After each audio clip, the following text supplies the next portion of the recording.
जय हिंद साथियों।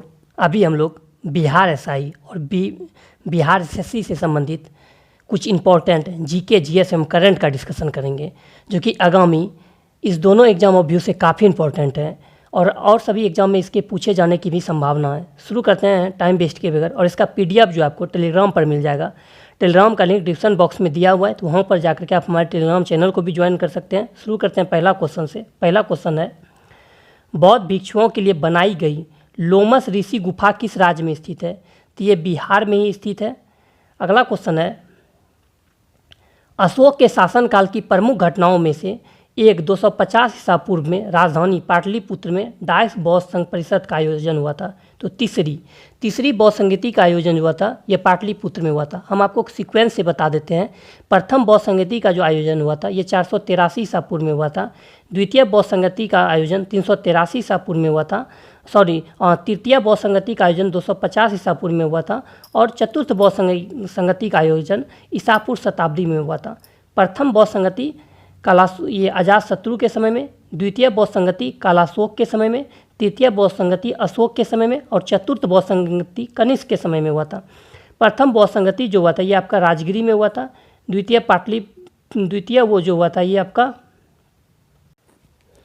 द्वितीय बौद्ध संगति जो आयोजन हुआ था ये वैशाली में हुआ था। तृतीय बौद्ध संगति का आयोजन पाटलिपुत्र में हुआ था और चतुर्थ बौद्ध संगति का आयोजन कुंडलवन कश्मीर में हुआ था। प्रथम में जो अध्यक्ष थे महाकश्यप, द्वितीय में सब्बा कामी, तृतीय में मौगलीपुत्र तीस, चतुर्थ में वसुमित्र थे और उपाध्यक्ष जो थे वे अश्वघोष थे। अब थोड़ा सा अशोक के बारे में डिटेल से जान लीजिए। अशोक के बारे में जो कई बार एग्जाम में पूछा गया है कि अशोक का उपनाम क्या है, मतलब किस नाम से जाना जाता है। देवनाम या प्रियदर्शी के नाम से अशोक को जाना जाता है। साथ ही जो है ना, अशोक का सबसे महत्वपूर्ण एक युद्ध होगा, आप लोग पढ़े होंगे कई बार, कलिंग का युद्ध। कलिंग का युद्ध जो हुआ था ये 261 बीसी में हुआ था, 261 बीसी में। और ये युद्ध का वर्णन जो है ना, कलिंग युद्ध का वर्णन अशोक के 13वें शिलालेख में है। और कलिंग है कहाँ पे? तो ये कलिंग जो है ये उड़ीसा में है। अगले क्वेश्चन पे हम लोग बात करते हैं। क्वेश्चन नंबर 3 है, चौथी शताब्दी ईसा पूर्व में मगध की राजधानी डायस में स्थानांतरित कर दी गई थी। तो ये आपका पाटलिपुत्र में स्थानांतरित कर दी गई थी। अब कैसे, कौन किए थे, किसने किए थे, इसके बारे में भी जान लीजिए। तो शिशुनाग, जो कि एक नागवंश के थे, शिशुनाग जो है इन्होंने अपनी राजधानी राजगीर से पाटलिपुत्र में स्थानांतरित कर दिए थे। अगला क्वेश्चन है, चोल वंश के अंतर्गत किसानों की बस्तियों को किस नाम से जाना जाता था? तो उर के नाम से जाना जाता था। चंद्रगुप्त ने डायस के खिलाफ विद्रोह कर नेतृत्व किया और उन्हें उखाड़ फेंका। तो ये नंद, देखिए चंद्रगुप्त मौर्य ने नंद वंश के जो अंतिम शासक था घनानंद की हत्या करके मौर्य वंश की स्थापना किए थे। ठीक है। और चंद्रगुप्त मौर्य जो है इनकी मतलब ये जो सहायता किए थे ये कौटिल्य या विष्णुगुप्त या चाणक्य, तीनों की, चाणक्य का ही नाम है, तो उन्होंने ही किए थे इनकी सहायता। फिर आपका जान लीजिए मौर्य वंश का जो है ना संस्थापक चंद्रगुप्त मौर्य थे। फिर पूछ देगा आपसे कि मौर्य वंश का अंतिम शासक कौन था? तो वो आपका बृहदत्त था, ये भी याद रखिएगा। क्वेश्चन नंबर 6 है, निम्नलिखित शासकों में से किसे भारत का नेपोलियन कहा जाता है? ये समुद्रगुप्त को जो है भारत का नेपोलियन कहा जाता है। ठीक है। और भारत का नेपोलियन समुद्रगुप्त को किसने कहे थे? ये भी एग्जाम में पूछ देगा। तो वी एस स्मिथ ने भारत का नेपोलियन समुद्रगुप्त को कहे थे। समुद्रगुप्त ने जो है परम भागवत की उपाधि भी धारण किए थे। मोहम्मद गौरी का पहला आक्रमण डायस में हुआ जब उन्होंने मुल्तान पर हमला किया था 1175 एडी में। गुजरात के सोमनाथ मंदिर पर किसने आक्रमण किया था? गजनी का महमूद, यानी महमूद गजनवी ने गुजरात पे किया था सोमनाथ मंदिर पर। तो सोमनाथ मंदिर सबसे पहले है कहाँ पे? तो गुजरात में। कब आक्रमण किया था? ये 1025 ईस्वी में किया था, ये याद रखिएगा। 1025 ईस्वी में, कई बार एग्जाम में पूछ देता है। ठीक है। अगला क्वेश्चन की बात करते हैं। बाबर के संस्मरण या बाबरनामा, जिसे तुजुक ए बाबरी के नाम से भी जाना जाता है, किसके द्वारा लिखा गया था? बाबर, खुद इसके लेखक जो है बाबर ही है। किस भाषा में लिखा था? तो ये तुर्की भाषा में लिखा था। ठीक है, ये भी याद रखिएगा। बाबर जो है ये आपका मुगल वंश का संस्थापक था बाबर। अगर सीक्वेंस से हम लोग बात कर लें तो मुगल वंश का पहला शासक बाबर था, फिर आपका हुमायूं आया, फिर आपका अकबर आया, फिर आपका जहांगीर, तब शाहजहाँ, तब औरंगजेब आया। ठीक है। और मुगल वंश का अंतिम शासक जो था ये बहादुर शाह जफर जान ही रहे। ठीक है। एग्जाम में कई बार एक पूछा गया है कि बाबर ने किस युद्ध में जो है ना जिहाद का नारा दिया था, तो ये आपका ये महाराणा प्रताप और ये बाबर के बीच में जो युद्ध हुआ था खानवा का युद्ध, उसी में जो है ना बाबर ने जिहाद का नारा दिया था खानवा के युद्ध में। अगला क्वेश्चन है, दिल्ली की मोती मस्जिद किस मुगल शासक ने बनाई थी, तो औरंगजेब। औरंगजेब ने दिल्ली के मोती मस्जिद का निर्माण कराया था। अब औरंगजेब की बात कर ले तो ये जो है इसे जिंदा पीर के नाम से भी जाना जाता था। औरंगजेब को जिंदा पीर के नाम से जाना जाता था। और सबसे अधिक पूछ देता है, एग्जाम में कई बार आया है कि किस मुगल शासक के दरबार में सबसे अधिक हिंदू सेनापति था, तो ये औरंगजेब के दरबार में थे। औरंगजेब को कहाँ दफनाया गया था, खुलदाबाद में दफनाया गया था, जो कि रोजा के नाम से जाना जाता है। ठीक है। और औरंगजेब जो है ये बीना बजाने में निपुण था। देखिए थोड़ा सा ऑप्शन बी में बात कर लेते हैं। एग्जाम में कई बार हुमायूं के बारे में पूछा गया है, तो हुमायूं की अगर बात कर लेना तो इसका 2 युद्ध एग्जाम में काफ़ी बार चर्चित रहा है। एक चौसा का युद्ध। चौसा का युद्ध कब हुआ था, 25 जून 1539 ईस्वी को हुआ था। इसमें जो है ना फरीद खां जिसे कि हम लोग शेर शाह सूरी के नाम से बाद में जाना गया है, तो चौसा का युद्ध 25 जून 1539 ईस्वी को जो विजय हुआ फरीद खां, इसी में जो है इसने इसने शेर शाह की उपाधि धारण किया था। फिर आपका एक युद्ध हुआ था कन्नौज या बिलग्राम का युद्ध, जो कि 17 मई 1540 ईस्वी को हुआ था। इसमें शेर शाह ने ना आगरा एवं दिल्ली पर अधिकार कर लिया था। क्वेश्चन नंबर नेक्स्ट है, डाइस में ब्रिटिश अधिकारियों पर हमला करने के कारण 1857 में मंगल पांडे को फांसी दे दी गई थी, तो बैरकपुर। अब 1857 की क्रांति से हम लोग बात कर ले तो ये 10 मई 1857 ईस्वी को शुरू हुआ था मेरठ उत्तर प्रदेश से। ठीक है। और उस समय इंग्लैंड का ये प्रधानमंत्री कौन था, तो ये पॉमस्टन था लिबरल पार्टी से। वहीं भारत का गवर्नर जनरल कौन था, लॉर्ड कैनिंग था। 1857 ईस्वी क्रांति का प्रतीक चिन्ह किया था, ये कमल और चपाती था। एग्जाम में पूछ दे देता है कि 1857 की क्रांति का प्रतीक चिन्ह क्या था, तो ये कमल और चपाती हो जाएगा, या कमल और रोटी दे देगा। कमल और चपाती या कमल और रोटी दे देगा। अगला क्वेश्चन है, 1793 ईस्वी में जब अस्थाई बंदोबस्त लागू किया गया था तब बंगाल का गवर्नर जनरल कौन था, तो ये लॉर्ड कॉर्नवालिस था। ठीक है। अब एग्जाम से थोड़ा सा रिलेटिव करते हैं, बंगाल का प्रथम गवर्नर कौन था, तो ये पूछ देगा कि बंगाल का प्रथम गवर्नर कौन था, तो ये आपका हो जाएगा रॉबर्ट क्लाइव। फिर पूछ देगा कि बंगाल का प्रथम गवर्नर जनरल कौन था, जैसे जनरल लग जाएगा तब हो जाएगा वारेन हेस्टिंग। नेक्स्ट है, वह अधिनियम जिसमें ब्रिटिश ईस्ट इंडिया कंपनी से भारत में ब्रिटिश क्राउन को सत्ता हस्तांतरित की, तो भारत शासन अधिनियम 1858। ब्रिटिश सरकार ने किस वर्ष में भारत में मार्ले मिंटो सुधार की घोषणा की, तो 1909 में। 1909 में जो ये आपका मार्ले मिंटो हुआ था, और 1919 में मॉन्टेग्यू चेम्सफोर्ड सुधार अधिनियम हुआ था, ये भी याद रखिएगा। ठीक है। अब थोड़ा सा 1932 की बात ले तो 1932 में 2 चीज़ हुआ है। ठीक है। कौन कौन हुआ है, देखिए 1905 में तो बंगाल विभाजन का घोषणा हुआ था, ये तो 20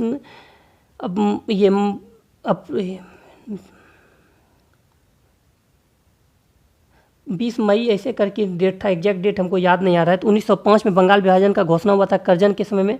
और 1932 में क्या हुआ था, तो एक तो 1932 में 24 सितंबर 1932 को पूना पैक्ट हुआ था यरबदा जेल महाराष्ट्र में भीमराव अंबेडकर एवं महात्मा गांधी के बीच में। और दूसरा क्या हुआ था, तो 17 सितंबर 1932 को तृतीय गोलमेज सम्मेलन का आयोजन भी हुआ था। अगला क्वेश्चन है, लॉर्ड कर्जन का संबंध निम्न में से किस घटना से है, तो बंगाल का विभाजन हो जाएगा। 1917 में महात्मा गांधी ने गुजरात के खेड़ा जिले में सत्याग्रह का समर्थन किया, तो किसान जो फसल खराब होने और प्लेग की इसी के लिए वो किए थे। अगला क्वेश्चन है, सी राजगोपालचारी ने निम्नलिखित में से किस राज्य में नमक सत्याग्रह का नेतृत्व किया था, तमिलनाडु। कहाँ पे किए थे, तमिलनाडु में किए थे। अब थोड़ा सा नमक सत्याग्रह जान लीजिए। दांडी मार्च की शुरुआत जो हुआ था 12 मार्च 1930 ईस्वी को हुआ था। और अब देखिए दांडी मार्च की शुरुआत जो हुआ था ये 12 मार्च 1930 ईस्वी को हुआ था। देखिए थोड़ा सा बीच में जो वीडियो पॉज हो जाता होगा, तो अभी हम फिलहाल घर में हैं, तो कुछ ना कुछ आवाज़ इधर उधर से आ जाता है या कोई आ जाता है, तो इसके लिए वीडियो बीच में पॉज करना भी पड़ जाता है। देखिए दांडी मार्च की शुरुआत जो हुआ था ये 12 मार्च 1930 ईस्वी को हुआ था और ख़त्म जो हुआ था 6 अप्रैल 1930 को। देखिए एग्जाम में कहीं आप लूसेंट में पढ़िएगा 5 अप्रैल 1930 को, लेकिन एनटीपीसी ने एग्जैक्ट डेट लिया है 6 अप्रैल 1930, इसलिए हम बता रहे हैं दांडी मार्च की शुरुआत 6 अप्रैल 1930 ईस्वी को हुआ था, समाप्त जो हुआ था, और 6 अप्रैल 1930 को ही नमक सत्याग्रह का शुरुआत हो गया था, महात्मा गांधी जी ने शुरू किए थे। अगला क्वेश्चन है, मित्र मेला एक क्रांतिकारी संगठन था जिसकी स्थापना बी.डी. सावरकर के द्वारा वर्ष 1899 में की गई थी। निम्नलिखित में से कौन काकोरी ट्रेन डकैती के मामले में आरोपी नहीं थे? तो ये आपका भगत सिंह नहीं थे, राजेंद्र नाथ लाहौरी, रामप्रसाद बिस्मिल और रोशन सिंह थे। तब काकोरी ट्रेन डकैती कब हुआ था? तो ये 9 अगस्त 1925 ईस्वी को हुआ था। ठीक है, ये याद रखिएगा। और जो है ना, ये काकोरी ट्रेन डकैती जो है, ये ट्रेन स्टेशन जो है ये आपका यूपी में है, और इसका नाम जो है उत्तर प्रदेश सरकार ने अब चेंज कर दिया। इसका नाम जो हो गया ये काकोरी ट्रेन एक्शन हो गया है। पहले था काकोरी कांड, अब इसका नाम चेंज करके कर दिया गया है काकोरी ट्रेन एक्शन। अखिल भारतीय किसान कांग्रेस के प्रथम महासचिव कौन थे? तो ये एन.जी. रंगा थे। संविधान सभा ने भारत के संविधान को कब स्वीकार किया था? 26 नवंबर 1949 ईस्वी को किया था। ठीक है, इसलिए 26 नवंबर को जो है ना संविधान दिवस भी मनाया जाता है। और जो है 26 जनवरी 1950 को जो है संविधान सभा का पूरा प्रभावी हो गया था। किसी राज्य के राज्यपाल के रूप में नियुक्त की के लिए भारत के संविधान द्वारा निर्धारित न्यूनतम आयु क्या है? ये आपका 35 साल है। भारत के संविधान में अनुच्छेद 153 में जो है ना राज्यपाल का वर्णन है और भाग 6 में है। फिर पूछ देगा कि राज्यपाल शब्द मतलब राज्यपाल का पद कहाँ से लिया गया है? तो ये कनाडा के संविधान से भी लिया गया है राज्यपाल का पद। और राष्ट्रपति का पद जो है ना ये भी कनाडा के संविधान से है। सॉरी, राष्ट्रपति का पद जो है ये ब्रिटेन के संविधान से है। राज्यपाल का पद कनाडा के संविधान से और राष्ट्रपति का पद ब्रिटेन के संविधान से लिया गया है। अगला क्वेश्चन है, भारतीय संविधान में न्यायिक पुनरावलोकन की शक्ति और न्यायपालिका की स्वतंत्रता का प्रावधान किस देश के लिया गया है? तो ये अमेरिका से लिया गया है। अमेरिका से आपका क्या क्या लिया गया है? तो देखिए ये आपका मौलिक अधिकार, ये भी आपका अमेरिका के संविधान से लिया गया है। ऑस्ट्रेलिया के संविधान से समवर्ती सूची और संयुक्त अधिवेशन का प्रावधान, ये अमेरिका के संविधान से लिया गया है, सॉरी ऑस्ट्रेलिया के संविधान से लिया गया है। निम्नलिखित में से किस वर्ष में भारतीय राष्ट्रीय कांग्रेस ने संविधान सभा की मांग की? 1934। भारतीय संविधान का निम्न में से कौन सा अनुच्छेद समान नागरिक संहिता से संबंधित है? अनुच्छेद 44। और वर्तमान में ये जो है ना गोवा में लागू है। एक समान सिविल संहिता जो है ये आपका गोवा में लागू है। भारत में भारतीय संविधान का निम्न में से कौन सा अनुच्छेद एक नए राज्य के गठन की व्यवस्था करता है? अनुच्छेद 3। निम्नलिखित में से कौन सा विषय भारतीय संविधान की 11वीं अनुसूची के अंतर्गत आता है? तो स्वच्छता और स्वास्थ्य और स्वच्छता। अब अगर 11वीं अनुसूची की हम लोग बात करें तो इसे जो है 73वां संविधान संशोधन 1992 में संविधान में जोड़ा गया था। और 11वीं अनुसूची जो है ना ये पंचायती राज विषय से संबंधित है। फिर आपसे पूछ देगा कि 11वीं अनुसूची में कुल कितने विषय हैं? तो ये 29 विषय है। अब इसको ट्रिक याद करने का है, 2 + 9 कितना होता है? 11 होता है। तो 11वीं अनुसूची में 29 विषय है। फिर 12वीं अनुसूची में 18 ही विषय है। 124वें संशोधन विधेयक 2019 का संबंध किससे है? तो आर्थिक आरक्षण यानी EWS जो मिला है यही है आपका आर्थिक आरक्षण 103वां संविधान संशोधन के तहत। निम्न में से कौन सा मौलिक अधिकार से संबंधित नहीं है? तो संपत्ति का अधिकार जो है ये मौलिक अधिकार से संबंधित नहीं है। इसको जो है 44वां संविधान संशोधन 378 के द्वारा अनुच्छेद 300 क में रखा गया है संपत्ति के अधिकार को। नेक्स्ट क्वेश्चन है, अंतर्राज्यीय परिषद की स्थापना किस समिति की सिफारिश पर की गई थी? साकारिया आयोग। अब साकारिया आयोग का गठन कब किया गया था? 1983 ईस्वी में हुआ था।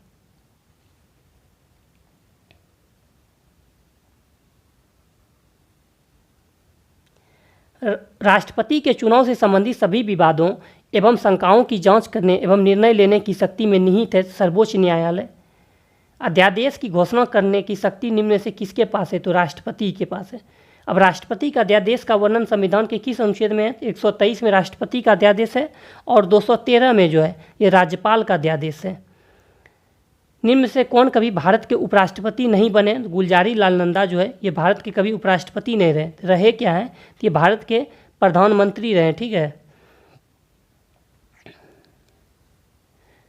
अगला क्वेश्चन है, पंचायती गठित करने का चुनाव उसके विघटन की तिथि से 6 माह की अवधि समाप्त होने से पहले पूरा हो जाना चाहिए। निम्न में से किस केंद्र शासित प्रदेश को अंततः राज्य का दर्जा प्रदान किया गया? पांडिचेरी। पांडिचेरी को जो अंततः राज्य का दर्जा प्रदान किया गया। निम्न से कौन सा सबसे बड़ा ज्ञात नक्षत्र है? तो हाइड्रा। कौन सा ग्रह सल्फ्यूरिक अम्ल की सफ़ेद और पीले बादलों की मोटी परत से बना है? तो शुक्र। अगर मंगल ग्रह की बात करें तो मंगल ग्रह का जो लाल रंग होता है ये आयरन ऑक्साइड की वजह से होता है। और सौर मंडल का सबसे छोटा उपग्रह पूछ देगा, सबसे बड़ा तो जानते होंगे गैनीमीड है बृहस्पति का, और सबसे छोटा जो है ये आपका मंगल ग्रह का ही जो एक उपग्रह है डीमोस। डीमोस जो है सौर मंडल का सबसे छोटा उपग्रह है। अगर यूरेनस की बात करें तो इसे यूरेनस को जो है ना अरुण के नाम से जाना जाता है। अरुण की खोज जो है जोहान्स विलियम हर्शेल ने 1781 ईस्वी में किए थे। वहीं नेपच्यून की बात करें तो इसे वरुण के नाम से जाना जाता है हिंदी में, और इसकी खोज जो है जोहान्स गाले ने 1846 ईस्वी में किए थे। नेक्स्ट क्वेश्चन है, उत्तरी गोलार्ध में ग्रीष्मकालीन अनंत किस दिन होता है? तो 21 जून को। 21 जून को जो है ना उत्तरी गोलार्ध में सबसे बड़ा दिन होता है। वहीं सबसे छोटा दिन जो होता है ये 22 दिसंबर को होता है। कर्क रेखा निम्नलिखित में से किस राज्य से होकर नहीं गुजरती है? तो आंध्र प्रदेश से होकर नहीं गुजरता है कर्क रेखा।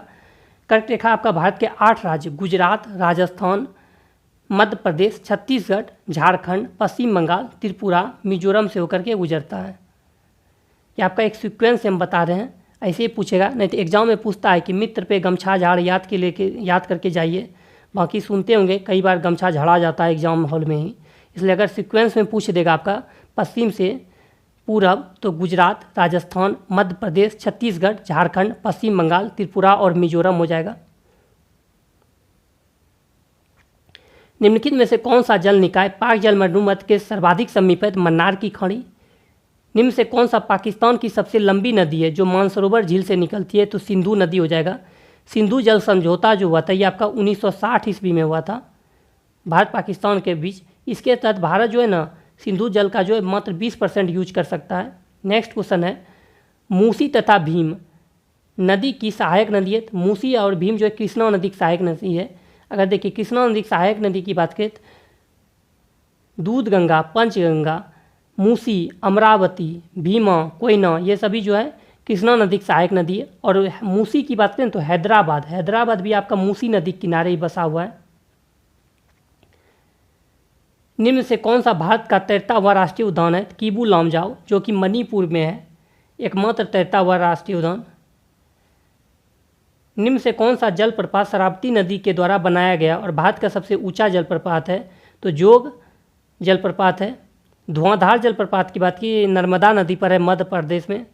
दूध सागर जलप्रपात की बात करें तो ये गोवा में है मांडवी नदी पर।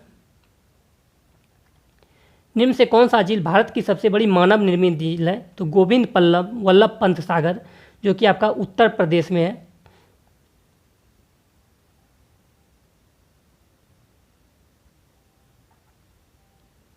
निम्नलिखित में से कौन सा अलकनंदा और मंदाकिनी का संगम है? तो रुद्रप्रयाग। अलकनंदा और मंदाकिनी के संगम को रुद्रप्रयाग कहा जाता है। अलकनंदा और भागीरथी के संगम को देवप्रयाग कहा जाता है। अलकनंदा और पिंडार के संगम को कर्णप्रयाग कहा जाता है।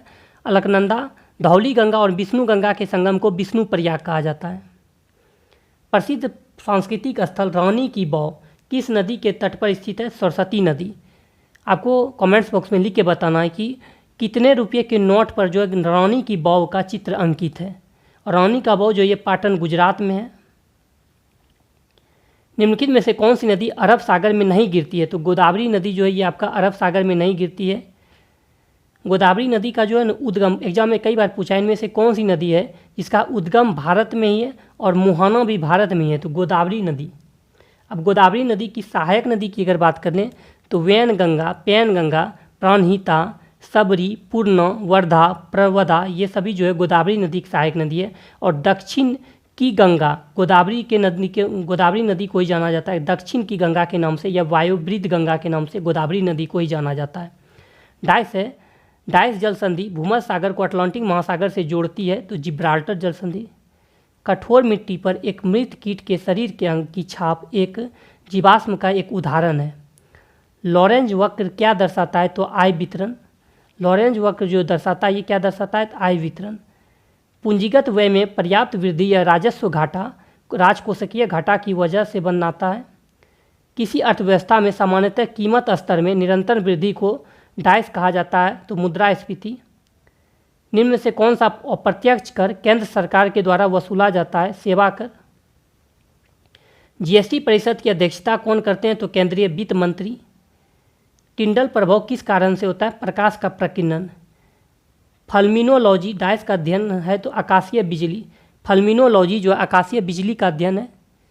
किस घटना के कारण साफ आकाश का रंग नीला होता है, प्रकाश का प्रकीर्णन। निम्न में से कौन सा समीकरण भौतिकी में दाब को दर्शाता है, बल बटा क्षेत्रफल। धातुओं के माध्यम से विद्युत चालकता को इलेक्ट्रॉनिक चालकता कहा जाता है और यह तापमान में वृद्धि के साथ घटता है। प्रकाश के वर्णक्रम की व्याख्या सबसे पहले डाइस ने की थी, आइजैक न्यूटन साहब ने किए थे।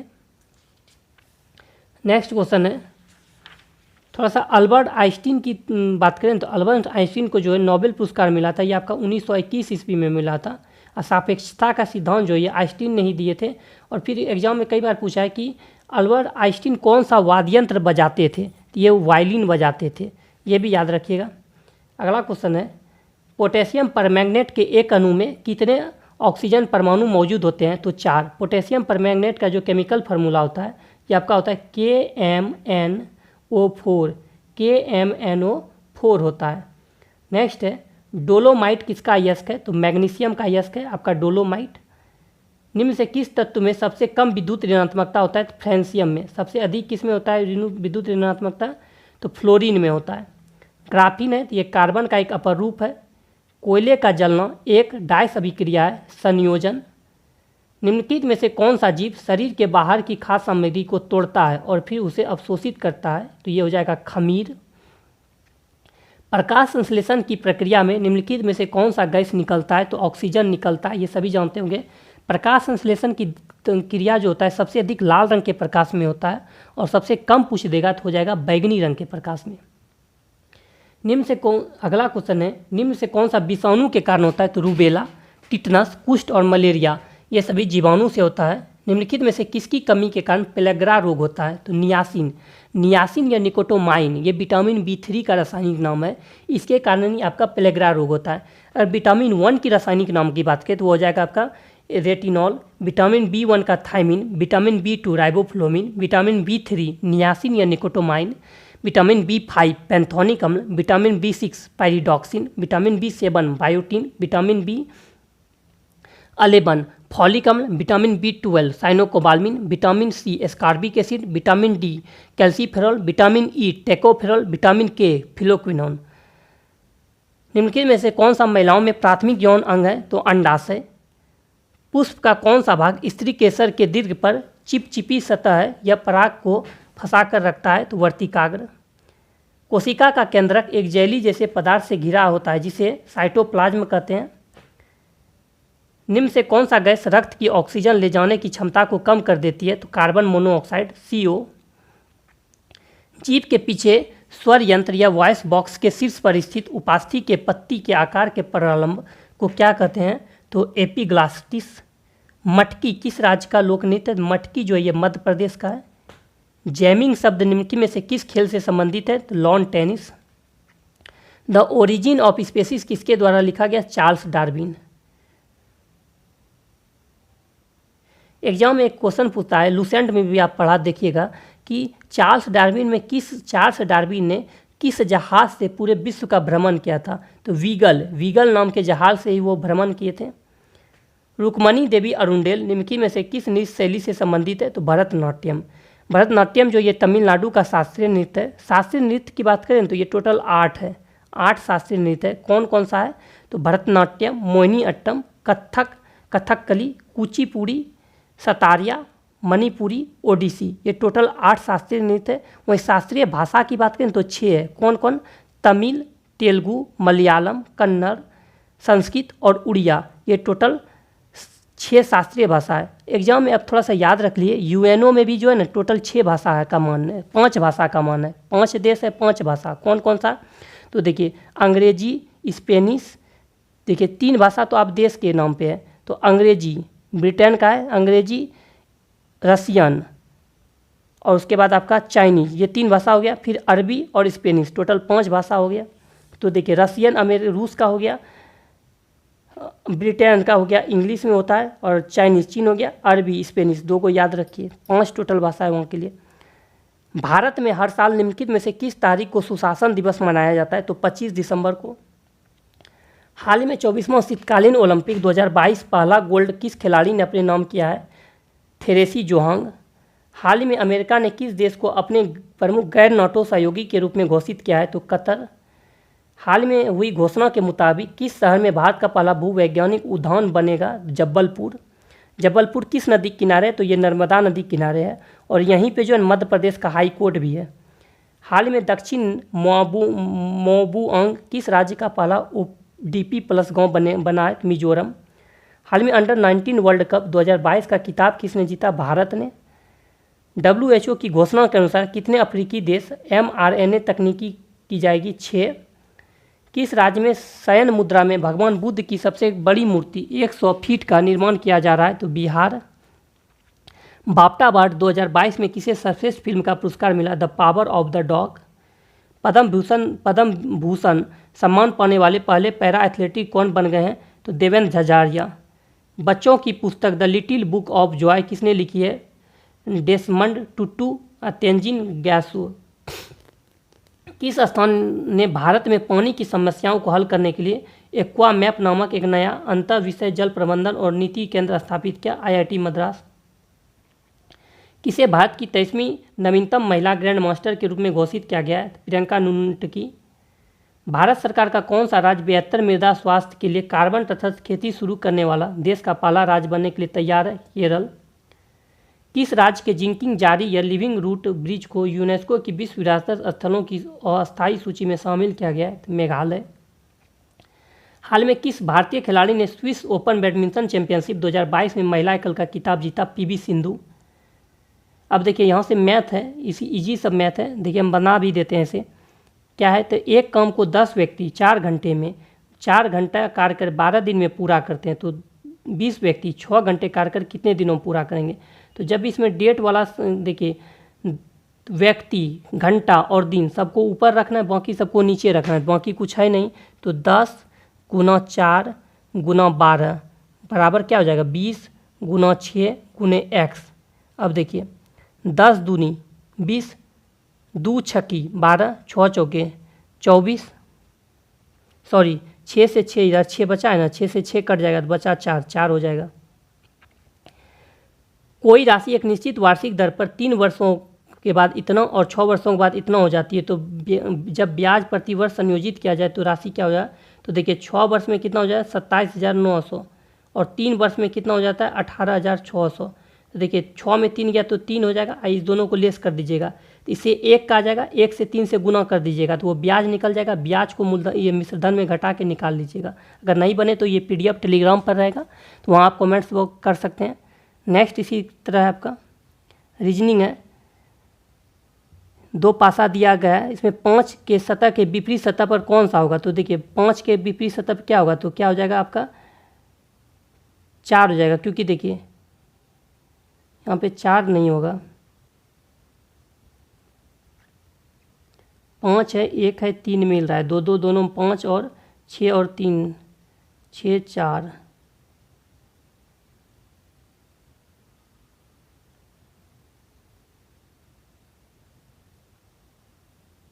हाँ 5 देखिए हम 4 ही हो जाएगा। कैसे हो जाएगा? देखिए जब कॉमन क्या मिल रहा है? 3 दोनों मिल रहा है, मात्र कॉमन 3 मिल रहा है, तो इसके लिए क्या हो जाएगा? तो देखिए 3 को ऐसे आप ऊपर रख दीजिए, उसके बाद ऐसे बनाइए। अब देखिए इधर से देखिए क्लॉक वाइज घुसाइए, 3 के बाद क्या हो जाएगा? 6, 6 के बाद क्या हो जाएगा? 4, फिर क्या हो जाएगा? इधर 3 के बाद 1 हो जाएगा, 1 के बाद क्या हो जाएगा? 5, तो 5 का विपरीत क्या? 4 ही हो गया। नेक्स्ट इसी तरह इसमें कौन सा आगे आएगा, तो इसमें आप देख लीजिएगा करके सब। मिलता है नेक्स्ट वीडियो में। वीडियो अच्छा लगे चैनल को सब्सक्राइब कीजिए, लाइक कीजिए, दोस्तों में शेयर कीजिए।